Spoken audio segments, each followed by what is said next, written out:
Vlog start होने से पहले दिल में एक क्वेश्चन था, कौन होते हैं राइडर। लेकिन व्लॉग एंड होते ही कुछ अल्फाज मिले हैं, सुनिएगा ज़रा। मेरे हिसाब से राइडर वो हैं जो दम रखते हैं रूल फॉलो करने का, डिसिप्लिन में चलने का और अपनी ख्वाहिशों को पवन के झोंकों से बात कराने का। वो होते हैं राइडर।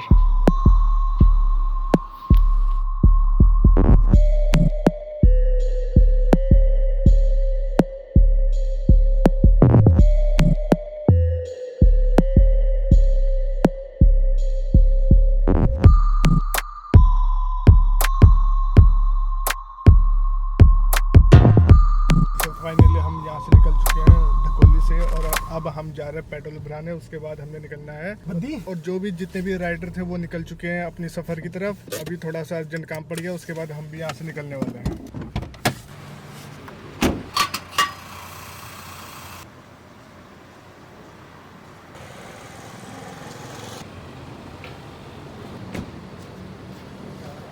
तो ये हो चुका हमारा सिनेमैटिक लुक, ठीक है। और अब हम निकलते हैं यहाँ से।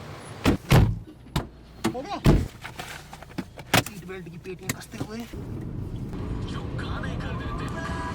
सब खड़े अपने सारे राइडर। जैसे एक चीज़ और है, ये जो गाड़ी है ना डस्टर, ये वीडियो बना रहे हैं एक्चुअली, तो ये आगे पीछे रहेंगे हमारे, तो अकॉर्डिंगली हम वीडियो अगर ये डस्टर आगे पीछे रहेगी तो मेक श्योर कि आप ना थोड़ा सा डिस्टेंस बना के रहें हमसे, क्योंकि हम पूरी लेन में चलेंगे तो थोड़ा सा आप लोग देखें।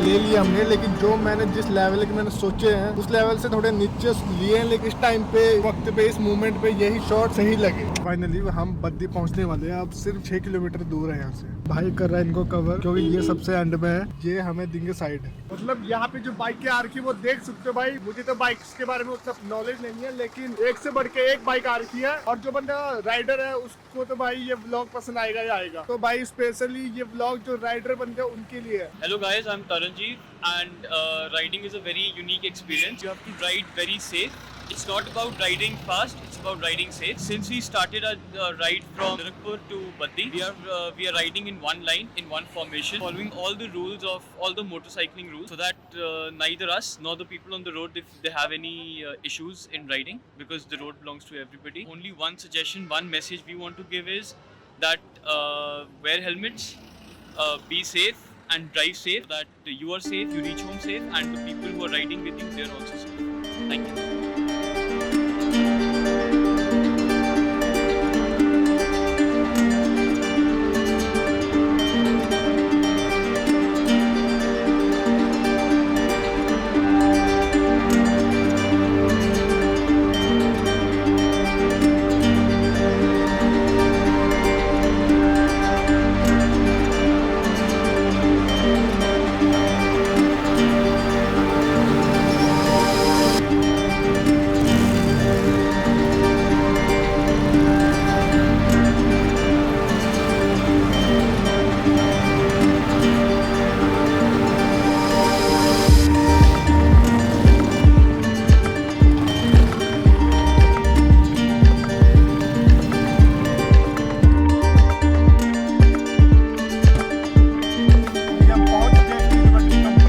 तो यहाँ पर स्टील बट के हेलमेट कैसे बनाए जाते हैं, कैसे उसका आगे प्रोसेस होता है, क्या होता है, वो सारी चीज मैं दिखाऊंगा इस व्लॉग में, ठीक है। अगर वो परमिशन देंगे दिखाने की तो मैं दिखा दूंगा यार। बाकी मुझे पता नहीं कि वो परमिशन देंगे नहीं देंगे, लेकिन मैं कोशिश करूंगा कि आप तक ये बात मैं पहुंचा दूं। इस साइड कुछ फंक्शन ऑर्गेनाइज करवा रखा है, तो वो अभी मैं दिखाता हूँ। मैं तो सिंपल खाता थी, अब लगे आपका गाड़ी गीली हो जाएगी है। और कुछ बोलो। कुछ भी ना कॉन्शियस आता है, ऐसे बातें करता है एकदम नॉर्मल। हिम्मत बहुत है, लेकिन गाड़ी से लटक के शॉट ले रहा था। गाड़ियां भी ओवरटेक कर रही है, आगे से भी आ रहा है, लटका भी हुआ है।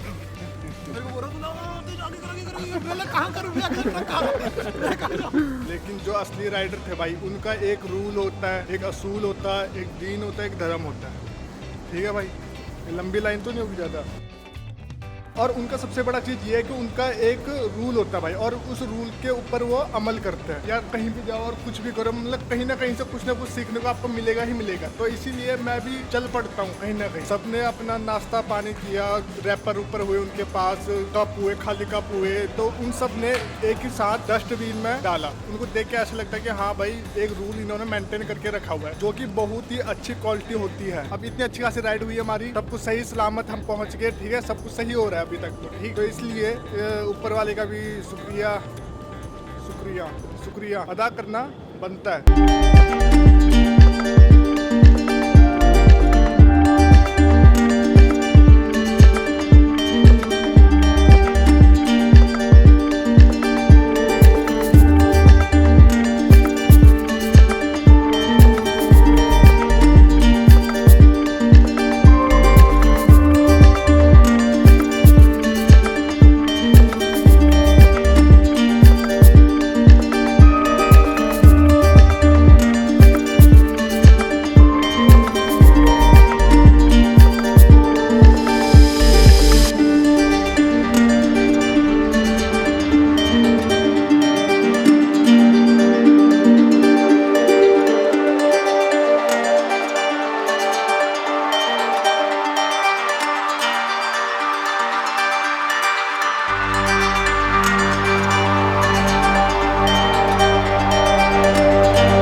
किसको लगता है कि ये एप्पल का जो न्यू फ्लेवर आ रखा है, उसका जो टेस्ट है वो बियर जैसा लगता है?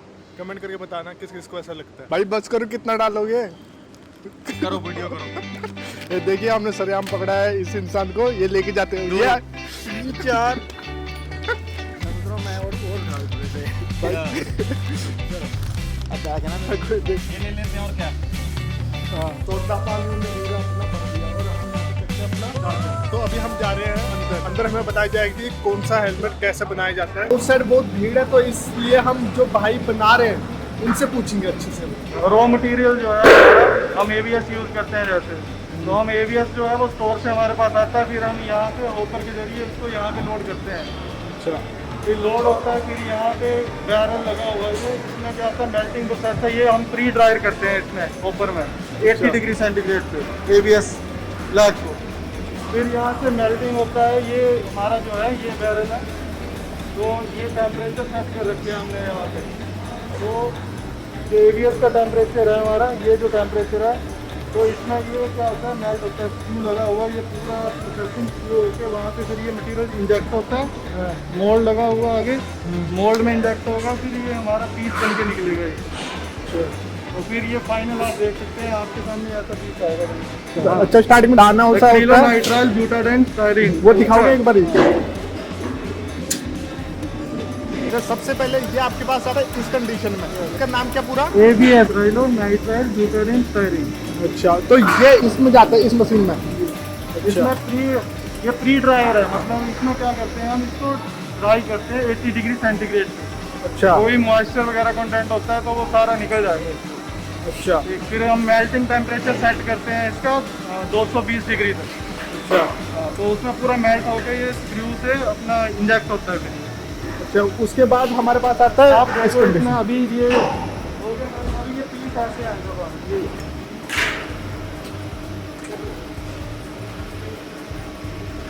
अच्छा, उसके बाद आता है इस कंडीशन में। और ये फाइनल इसको डिक्लैसिंग वगैरह करके फिर इसको रैप करके पन्नी में रख देंगे। अच्छा, थैंक यू। बाद जो बन जाता है उसके बाद कुछ इस कंडीशन में हमारे पास ये आ जाते हैं, उनको कहते हैं स्कल्स। ठीक है, ये सिर्फ स्कल्स है जो कि उसके बाद इसकी फिनिशिंग करने के लिए आगे प्रोसेस के लिए भेज दिया जाता है। हमारा जो स्कल होता है उसके बाद स्कल के अंदर लगता है ये थर्माकोल। थर्माकोल लगने के बाद आगे के लिए भेज दिया जाता है। सिल्वर ही रॉयल इनफील्ड के भी आती है हेलमेट, यहाँ पे इसका वेट देखा जाता है कि इसका वेट कितना है। उसके बाद ये भैया यहाँ पे आगे भेज देते प्रोसेस के लिए। यहाँ से ये चेक कर लेते हैं, अगर इसमें कोई इशू होता है तो इसे रिजेक्ट कर दिया जाता है। इनका वेट कितना होना चाहिए? 140 होना चाहिए, 135, 130। 135 140 ग्राम होना चाहिए इनका वेट। इस साइड जो हेलमेट की पैडिंग होती है वो चीज़ लगाई जाती है। उसके बाद इस साइड इस पार्ट में यहाँ पर उसका जो कंपनी का नाम होता है उसका लोगो लगाया जाता है। यहाँ पर जैसे कि देख सकते हैं पीछे कंपनी का स्टिकर लगाया जा रहा है। जो कि हेलमेट के ऊपर स्टिकर लगाया जाता है उसको लगाने में भैया को 1 घंटे में 4 हेलमेट पे स्टिकर लगा देते हैं।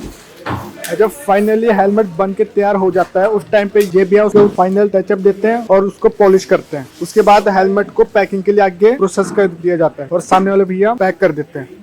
जैसे कि भैया ने बताया कि ये जो वाइजर है क्रैचेस नहीं लगती है मोस्टली, अगर कोई जानबूझ के रगड़े तब जाके स्क्रैच नहीं। प्लस पॉइंट इसका ये है कि ये टूटता नहीं, ब्रेकेबल नहीं है। ये चाहे कितने भी ट्राई कर सकते हो, ये टूटता नहीं है। ये है इसके साथ में इसका एंटी फोग शील्ड। जैसे मान लो आप कहीं जा रहे हो, ट्रैवल कर रहे हो, उस टाइम पे इसकी बहुत लोड पड़ती है, स्पेशली जो राइडर होते हैं, क्योंकि ये इसमें एंटी फोग है, इसमें फोग नहीं जमती है।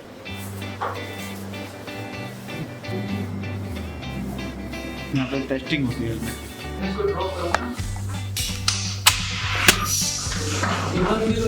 हमारे हेलमेट की क्वालिटी 400 का भी स्टैंडर्ड मतलब फ्रीज किया हुआ है गवर्नमेंट ने, और हमारे यहाँ ये भी 108 मतलब 4 गुना हम बढ़िया है, उससे ज्यादा सेफ्टी का है। ये और ये सेकंड टाइम हो चुका है अभी एक हुआ था। और सबसे मेन इम्पोर्टेंट मैं आप सबको बताना चाहता हूँ कि अगर आप गलती से कहीं भगवान न करे कि एक बार भी आपका हेलमेट अगर एक्सीडेंट मीट हो गया, you have to change same time. Yes. Because yes, break करे या ना करे, हल्का से अगर आपका हल्का भी नहीं हुआ, मेजर नहीं हुआ, वो स्पिन पैक आ गया। मेजर नहीं हुआ क्योंकि उसकी वो एक बार इम्पैक्ट आने से अपनी प्रॉपर्टी लूज करेगा। वो नहीं दोबारा लोग नहीं करेगा, नहीं सेफ्टी नहीं देगा। सो फाइनली जो भी आपके पास पहुंचता है हेलमेट वो ये है, इस कंडीशन में, इस हालात में, इस मोमेंट में आपके पास पहुंचता है। लेकिन इसके पीछे कितना काम होता है, क्या क्या दिक्कतें आती है, क्या क्या प्रॉब्लम क्रिएट होती है, वो चीज आप तक नहीं पहुंचती।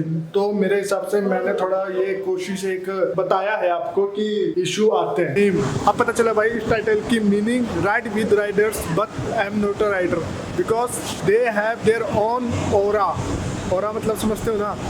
एक ऑरा मतलब यार एक बहुत ही यूनिक चीज, अच्छी वाइब, कुछ सही सा, कुछ अच्छा सा। पता नहीं मैं समझा पाया नहीं समझा पाया, लेकिन कुछ अच्छा वो होता है ऑरा। क्योंकि हर एक मेंबर के, हर एक बंदे के अपना अपना ऑरा होता है, वाइब होती है। ठीक, किसी की अच्छी वाइब होती है, किसी की बुरी वाइब होती है, किसी की नेगेटिव वाइब होती है।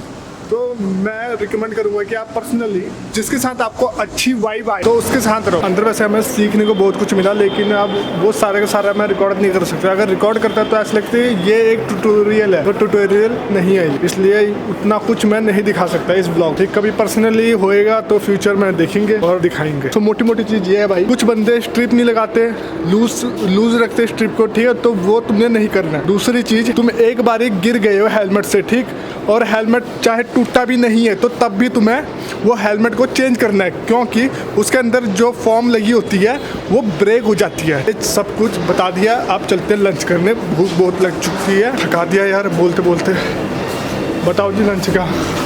ओके अंकल जी, धन्यवाद।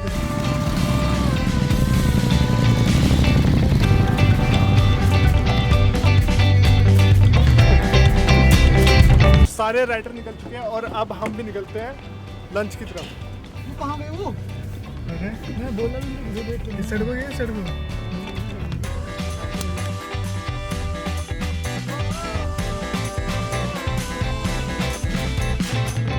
सो फाइनली अब हम पहुंच चुके हैं ब्लॉसम रिजॉर्ट। ब्लॉसम तो शायद जब हम गए थे कसोली, उस रिजॉर्ट का नाम था ब्लॉसम रिजॉर्ट। लास्ट टाइम हम यहाँ आए थे 2019 में, जब हमारी ऑफिस की पार्टी थी। लेकिन उस टाइम पे हम शाम को यहाँ पहुंचे थे, मतलब रात हो गई था, अंधेरा हो गया था, तो उतना कुछ देखने को नहीं मिला। फाइनली दिन के टाइम पे यहाँ पहुँच गए हम और ले रहे हैं यहाँ के नज़ारों का लुत्फ। ज़्यादा ही फॉग है यहाँ पे हमें पहननी चाहिए थी एंटी फॉग शील्ड। हमारे घर तो ढकोली ना लंच करने के लिए आए थे, बर्थडे था इसलिए उन्होंने पार्टी दी थी सर ने। बोलना पड़ता है कभी कभी ऐसा ऐसा झूठ, लेकिन बोलना नहीं चाहिए, गंदी बात है भाई, तुम भी नहीं बोला करो।